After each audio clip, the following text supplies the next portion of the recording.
either peace or happiness. Let it enfold you. When I was a young man, I felt that these things were dumb, unsophisticated. I had bad blood, a twisted mind, a precarious upbringing. I was hard as granite. I leered at the sun. I trusted no man, and especially no woman. I was living a hell in small rooms. I broke things, smashed things, walked through glass, cursed. I challenged everything, was continually being evicted, jailed, in and out of fights, in and out of my mind. Women were something to screw and rail at. I had no male friends. I changed jobs and cities. I hated holidays, babies, history, newspapers, museums, grandmothers, marriage, movies, spiders, garbage men, English accents, Spain, France, Italy, walnuts, and the color orange. Algebra angered me. Opera sickened me.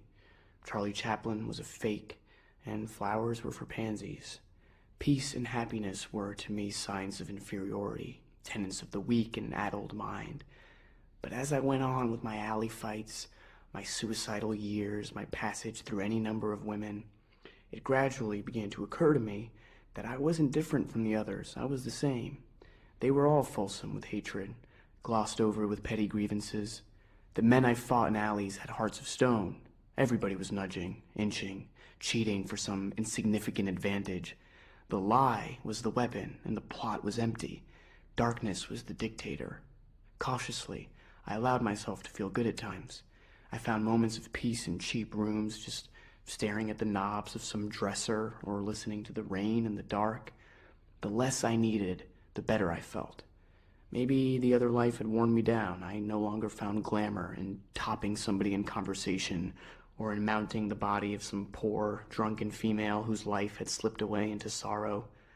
I could never accept life as it was. I could never gobble down all its poisons. But there were parts, tenuous magic parts open for the asking.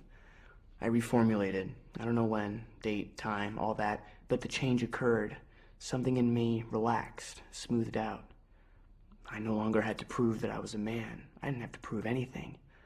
I began to see things, coffee cups lined up behind a counter in a cafe, or a dog walking along a sidewalk, or the way the mouse on my dresser top stopped there, really stopped there with its body, its ears, its nose. It was fixed, a bit of life caught within itself.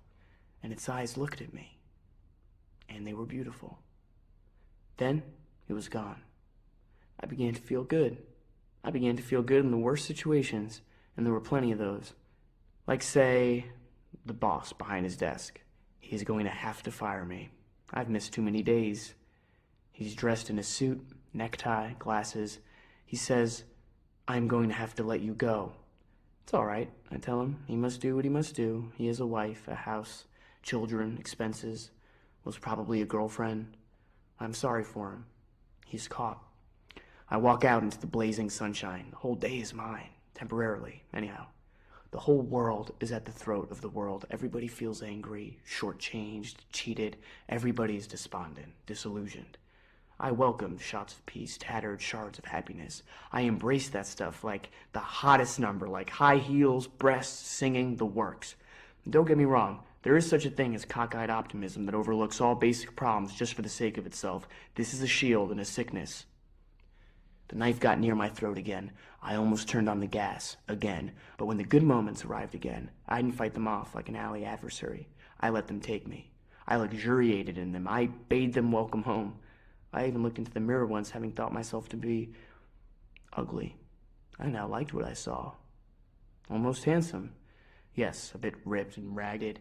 Scars, lumps, odd turns, but all in all, not too bad. Almost handsome. Better at least than some of those movie star faces like the cheeks of a baby's butt.